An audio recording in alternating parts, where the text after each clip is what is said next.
옛날 천안이라는 작은 마을에는 호두나무가 하나 있었습니다. 이 호두나무는 마을 사람들 사이에서 신비한 나무로 알려져 있었고 누구도 그 나무가 심어진 연대와 이유를 알지 못했습니다.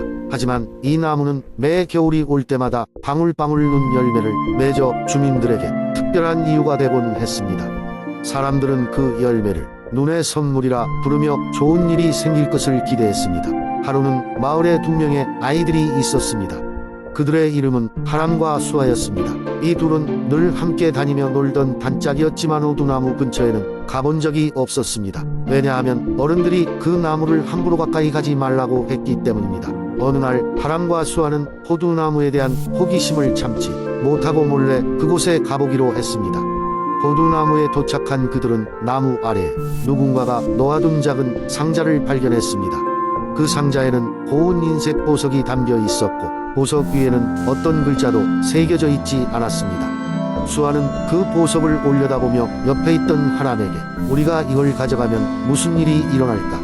라고 물었습니다. 하람은 잠시 고민하더니 모르겠어. 하지만 어른들이 이 나무를 특별하게 여기는 이유가 분명 있을 거야. 라고 대답했습니다. 하지만 궁금증을 이기지 못한 하람과 수아는 조심스럽게 보석을 손에 쥐고 집으로 돌아왔습니다. 그날 밤 그들은 이상한 꿈을 꾸었습니다.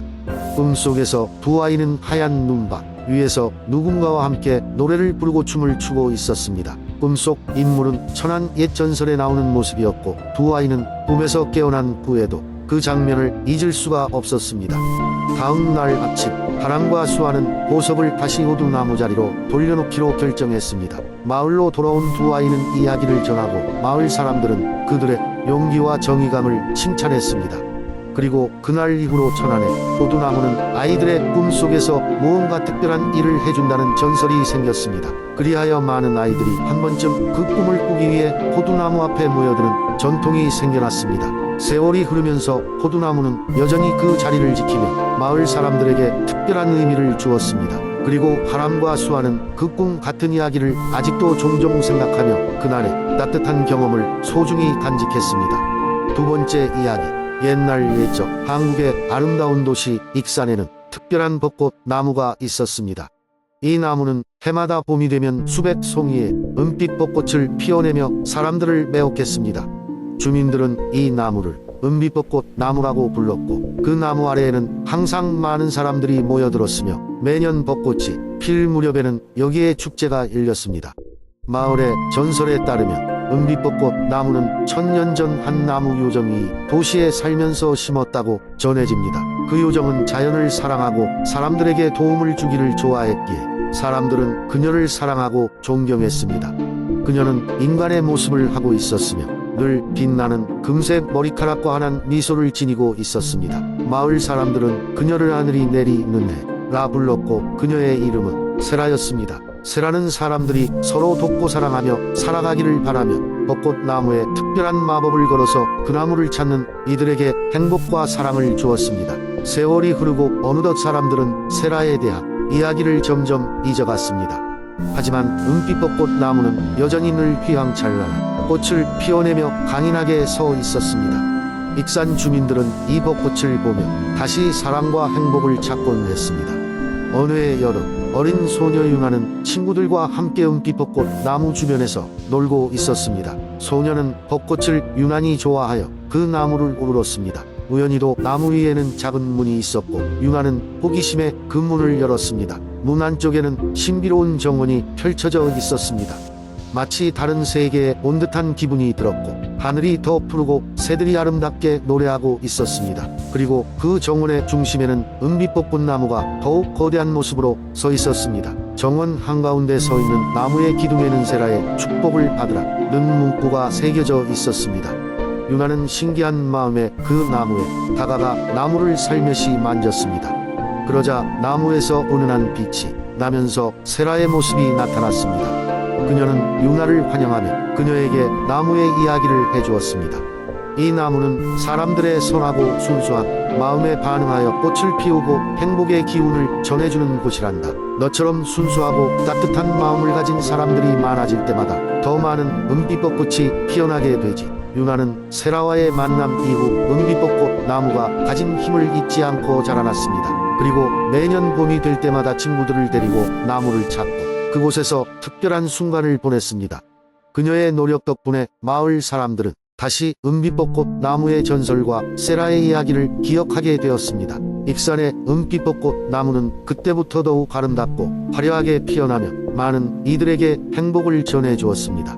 오늘날 익산에는 여전히 은비벚꽃 나무가 있습니다. 많은 이들이 익산을 찾아 나무의 신비로운 아름다움을 엿보고 행복과 사랑을 느끼고 돌아갑니다.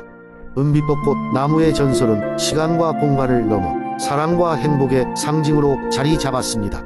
세 번째 이야기. 아주 오래전 신라시대의 경주는 번영하는 도시였습니다.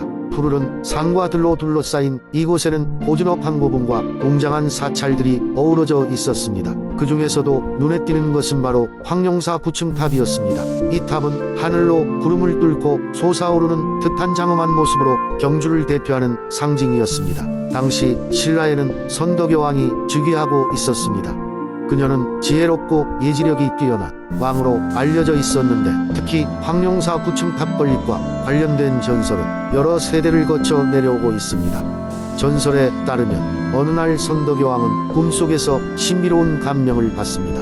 꿈속에서 하늘에서 내려온 황금비청이 구릉산을 감고 있었습니다. 이 용은 그녀에게 레아테르라는 이름의 특별한 돌을 찾아 황룡사에 9층 탑을 지어야 한다고 정합니다. 깨어난 여왕은 꿈의 의미를 헤아리기 위해 삼국의 도사를 부릅니다. 그중 한 도사가 예지를 통해 여왕에게 레아테르 돌이 지금의 포석정 근처에 묻혀 있다는 것을 알아맞춥니다. 여왕은 즉시 병사들을 파견해 그 돌을 찾아냈고 돌을 사용해 온갖 역경을 극복하고 황룡사 9층 탑을 세웁니다. 이 탑은 신라를 외적의 침략으로부터 보호하고 왕실의 평화와 번영을 가져다 주었습니다. 시간이 흘러 한노파가 경주를 지나며 탑 아래서 누군가가 도움을 청하는 소리를 듣게 됩니다. 그녀는 주위를 둘러보았지만 아무도 보이지 않았습니다. 하지만 갑자기 구름 속에서 한 남자가 나타나 그녀에게 감사의 인사를 전하고 사라졌습니다. 이 이야기를 들은 사람들은 그 남자가 황룡을 상징한다고 믿게 되었고 이로 인해 황룡사는 더욱 신비로운 장소가 되었습니다. 세월이 흐르고 9층 탑은 자연의 힘과 외부의 침략으로 인해 소실되었지만 선덕여왕의 이야기는 여전히 사람들 사이에서 외자되며 경주의 풍경과 역사 속에 깊이 새겨져 있습니다. 경주를 찾는 많은 여행자들은 이 전설을 떠올리며 황룡사터에 방문하게 됩니다. 그리고 이곳에서 그들의 마음속 추억으로 새로운 꿈과 이야기를 품으며 돌아갑니다. 네 번째 이야기. 옛날 옛적 바다와 맞닿은 인천에는 아름다운 섬들과 은빛, 모래로 빛나는 해변이 펼쳐져 있었습니다. 이 지역의 사람들은 풍부한 바다 자원 덕분에 풍요로운 삶을 살고 있었지만 바다는 가끔씩 거대한 파도로 사람들을 위협하곤 했습니다. 이 마을에는 바닷길을 따라 형성된 작은 항구가 있었고 이 항구는 인천의 여러 섬으로 연결되는 중요한 통로였습니다. 그러나 바다가 거칠어질 때마다 항구로 나아가는 배들은 큰 위험에 놓였고 때로는 배와 선원이 실종되기도 하였습니다. 어느 날 마을에 큰 폭풍이 몰아쳐 항구에 배들을 휩쓸어 갔습니다. 많은 마을 사람들이 사랑하는 가족을 잃고 모두 슬픔에 잠기게 되었습니다. 그때 마을의 어른 중 한 사람이 깊은 바다 속에 있는 용왕을 찾아가 도움을 청할 것을 제안했습니다. 그는 용왕이 항상 인천의 바닷길을 지켜주고 있다는 옛 전설을 기억한 것입니다. 마을 사람들은 선택받은 용감한 젊은이 수현을 데리고 용왕을 찾아 바다 깊은 곳으로 떠났습니다. 수현은 조심스럽게 깊은 바다 속으로 잠수하여 마침내 용왕의 궁전에 도착했습니다. 그곳에서 그는 용왕을 만나게 되었고 인간 세상에서 온 사정을 설명하며 도움을 호소했습니다. 용왕은 수연의 용기와 진심을 느끼고 마음이 움직였습니다. 그는 바닷속 깊은 곳에 잠들어 있던 오래된 조약을 꺼냈습니다. 이 조약에는 인천의 바다가 매년 평화롭고 안전하게 유지되도록 하는 신령의 마법이 깃들어 있었습니다. 용왕은 자신의 힘을 다해 조약을 발동시키고 바다가 잔잔해지도록 만들었습니다. 인천에 돌아온 수연은 마을 사람들에게 용왕의 명령을 전했습니다. 그 후로 마을 사람들은 용왕의 은혜에 감사하며 매년 바닷길 축제를 열어 용왕을 기렸습니다. 인천의 바닷길은 언제나 안전하고 평화로웠으며 항구에서 나서는 배들은 더는 실종되는 일이 없이 무사히 섬들 사이를 오갈 수 있었습니다. 이후로도 인천 사람들은 용왕을 잊지 않고 그의 은혜를 기리기 위해 바다를 존중하고 사랑하며 살아갔습니다. 이러한 이야기는 세대를 거쳐 전해 내려오며 인천의 문화와 전통 속에 깊이 녹아들었습니다. 이렇게 인천의 바닷길은 용왕의 보호 아래 오랜 세월을 이어나가며 사람들에게 안전과 번영을 가져다 주었던 것입니다. 다섯 번째 이야기. 옛날 옛적 한국의 동해 바다 깊숙한 곳에는 아름다운 용왕의 궁전이 있었습니다. 이곳에서 용왕은 모든 바다 생물들을 다스리며 평화롭게 살고 있었습니다. 용왕의 딸 해랑은 마치 보석처럼 빛나는 푸른 머리카락과 바닷빛 눈을 가진 아름다운 인어공주였으며 그녀는 바다를 사랑하고 이해하며 바닷속 친구들과 함께 즐거운 시간을 보내는 것을 좋아했습니다. 그러나 해랑은 바다 밖 세상의 이야기를 들으며 사람들에 대한 호기심을 가지게 되었습니다. 어느 날 해랑은 인간 세상을 보기 위해 바다 위로 올라갔습니다.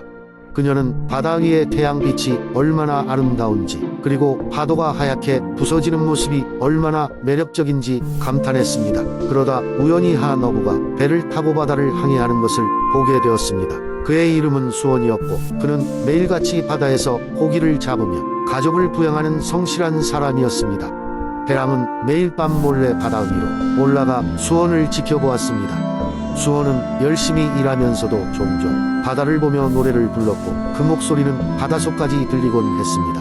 해랑은 그의 노래에 매료되었고 어느덧 그에게 사랑을 느끼게 되었습니다. 그러던 어느 날 밤 거대한 폭풍이 동해를 휩쓸었습니다. 사람들은 모두 두려워했지만 수원은 폭풍을 뚫고 고기를 잡으러 떠나야 했습니다. 그러나 그의 작은 배는 강한 파도에 휩쓸려 뒤집어져 버렸습니다. 해랑은 그 상황을 목격했고 급히 수원을 구하기 위해 바다로 뛰어들었습니다. 그녀는 힘겹게 수원을 끌어안고 용왕의 궁전으로 데려갔습니다. 깨어난 수원은 꿈처럼 아름다운 바다 속 세계와 인어 공주 해랑을 보고 깜짝 놀랐습니다.